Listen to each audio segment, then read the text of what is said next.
बच्चों, आपको question paper तो यूट्यूब पर बहुत सारे लोगों ने बताया है, लेकिन क्वेश्चन पेपर का सॉल्यूशन आपको किसी ने भी नहीं बताया है।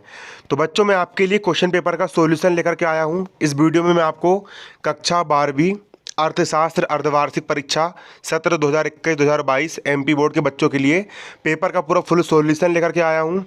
ठीक है, मैंने जो जो प्रश्न परीक्षा में आए हैं उनको गाइड में निशान लगा लिया हूँ। अब उनको मैं आपको समझाऊंगा। तो चलिए बच्चों, हम समझते हैं। बच्चों, आप देख सकते हो कक्षा 12वीं अर्थशास्त्र की यहाँ पर मैंने गाइड निकाल चुका हूँ। इसी गाइड से मैं आपको समझाने वाला हूँ। तो आपका ये वाला जो पाठ है इस गाइड का, ये अध्याय 2 समष्टि अर्थशास्त्र का अध्याय 2 राष्ट्रीय आय का लेखांकन वाला पाठ। इसमें बच्चों आपको एक 2 नंबर का प्रश्न आया और 2 प्रश्न आपके 4 नंबर के बने हैं। आपका यहाँ पर प्रश्न है बच्चों, सकल घरेलू उत्पाद क्या। तो नमस्कार बच्चों, आप देख सकते हो हमारा प्रश्न है सकल घरेलू उत्पाद से क्या आशय है। सकल घरेलू उत्पाद से क्या आशय है, समझाइए।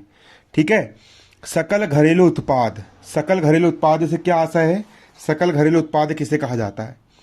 किसी राष्ट्र में एक निश्चित समय अवधि में जिन अंतिम वस्तुओं का, 2 नंबर में आया, किसी राष्ट्र में एक निश्चित समय अवधि में जिन वस्तुओं का उत्पादन किया जाता है उसके मौद्रिक मूल्य को सकल घरेलू उत्पाद कहते हैं।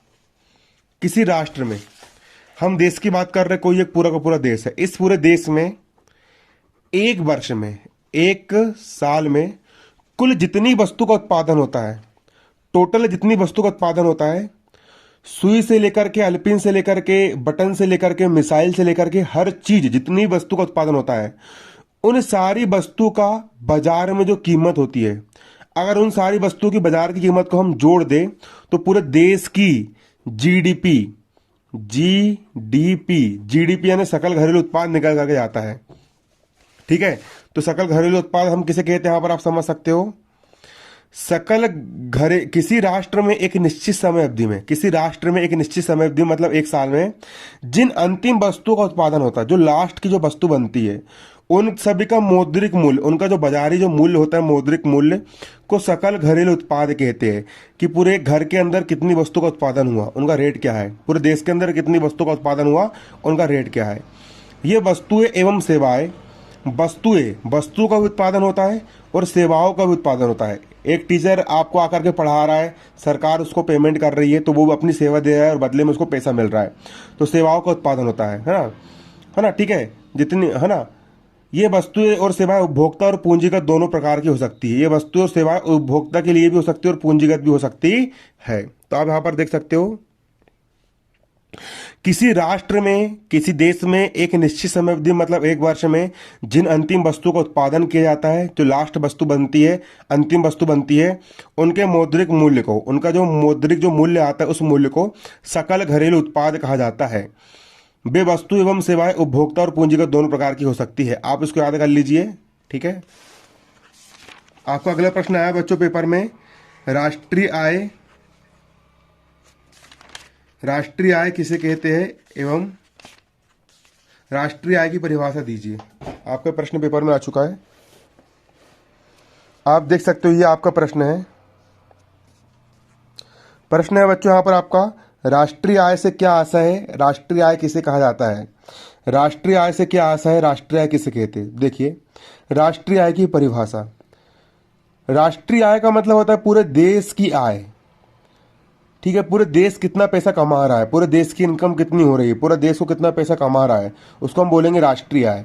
राष्ट्रीय आय की परिभाषा, आधुनिक दृष्टिकोण से राष्ट्रीय आय की परिभाषा साइमन कुजनेट्स के शब्दों में की है। अब देखिए क्या होती है राष्ट्रीय आय। राष्ट्रीय आय वस्तु और सेवाओं की बेहद शुद्ध उत्पादन है।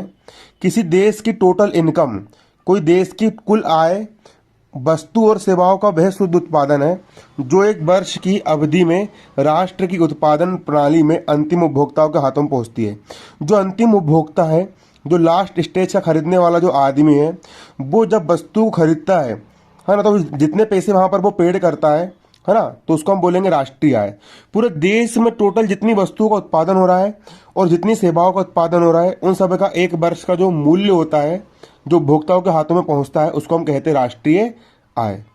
ठीक है, भारत की राष्ट्रीय आय समिति के अनुसार भारतीय राष्ट्रीय आय एक दी हुई समअवधि में, मतलब एक जीडीपी बोलो या राष्ट्रीय आय बोलो, बात एक ही है ना, एक दी हुई समअवधि मतलब एक वर्ष में वस्तु और सेवाओं की मात्रा से मापते हैं कि कितनी वस्तु के उत्पादन हो रहा है, कितनी सेवाओं का उत्पादन हो रहा है, जिसमें दोहरी गणना नहीं की जाती है। आप देख सकते हो। इस प्रकार राष्ट्रीय आय संबंधी विभिन्न दृष्टिकोणों के विश्लेषण से स्पष्ट होता है कि राष्ट्रीय आय के अंतर्गत राष्ट्र में उत्पन्न सभी वस्तु और सेवाओं का शुद्ध मूल्य शामिल किया जाता है। किसी भी देश में एक वर्ष में कुल जितनी वस्तुओं का उत्पादन हुआ और जितनी सेवाओं का उत्पादन हुआ, उनकी बाजार में हमने उसको ले जाकर के बेच दिया, उससे देश ने जो पैसा कमाया उसको हम कहेंगे राष्ट्रीय आय। क्या कहेंगे? उसको हम राष्ट्रीय आय कहेंगे। ठीक है। शुद्ध मूल्य की गणना के लिए कुल मूल्य में से जो हास होता है उसको घटा देते हैं और विदेशों से प्राप्त शुद्ध लाभ को जोड़ दिया जाता है। यह ध्यान रखा जाता है कि गणना दो बार ना हो। ठीक है, ये होती है आपकी राष्ट्रीय आय, है ना। आपके परिवार की आय आप किसको बोलेंगे? आप समझ लीजिए, पहले परिवार की आय समझिए, आपको राष्ट्रीय अपना समझ आए। आपके परिवार में 4 लोग हैं, एक पढ़ाने जाता है, एक दुकानदार में सामान बेचता है और एक तंबाकू उगा के बेचता है। तो पढ़ाने वाले ने अपनी सेवा दिया और सेवा देकर के पैसा कमाया, तो उससे आपकी घर की आय हुई। दुकानदार ने व्यापार करा, उसने वस्तुओं को बेचा, व्यापार करा और उससे आपके देश की इनकम हुई। और एक ने तंबाकू उगा करके बेचा और उसने उससे पैसा कमाया। तो आपके परिवार की आय कितनी हो गई? कुल जितनी सेवाओं और कुल जितनी वस्तुओं का उत्पादन हुआ, उनको जब हमने बाजार में ले जाकर के बेचे तो हमको जो मूल्य प्राप्त हुआ हमारे परिवार में, उसको हम बोलेंगे परिवार की आय।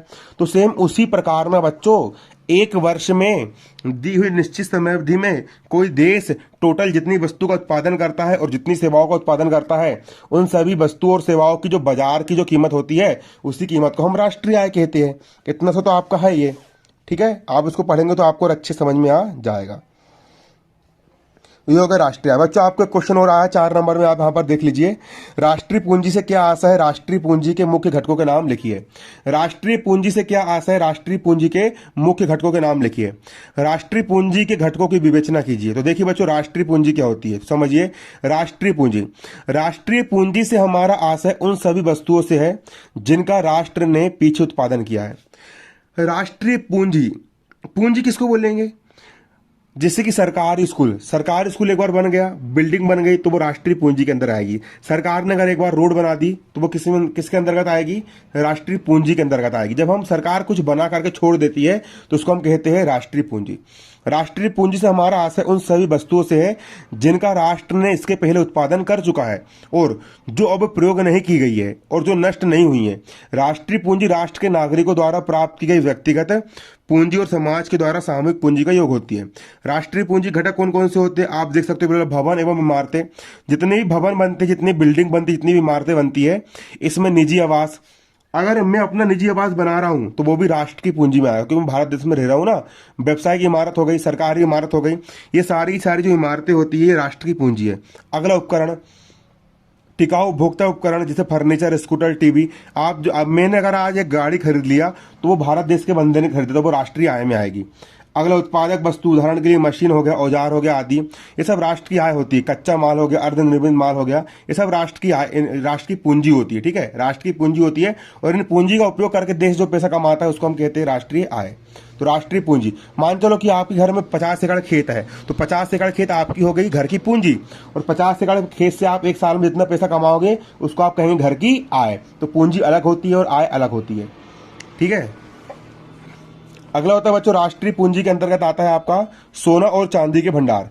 इसके अंतर्गत राष्ट्र के ऐसे स्वर्ण और चांदी के स्टॉक को समृद्ध करते हैं जिनका प्रयोग विदेशी सौदों को निपटने के लिए किया जाता है। सोना और चांदी के भंडार, किसी देश में सोना चांदी के जो भंडार होते हैं वो भी राष्ट्रीय पूंजी में आता है। अगला, शुद्ध विदेशी परिसंपत्तियां। शुद्ध विदेशी परिसंपत्तियों से हमारा आशा है उस शेष से जो हमारे राष्ट्र कि मतलब जो टोटल हमारी जो शुद्ध संपत्ति होती है उसको हम कहते हैं। ये हो गया आपका आंसर। ठीक है बच्चों, अगले क्वेश्चन समझने के लिए आपका अगला वीडियो आएगा, उसमें जो और प्रश्न जो पेपर में आए मैं आपको बताऊंगा। आज के वीडियो में इतना ही। धन्यवाद। जय हिंद, जय भारत।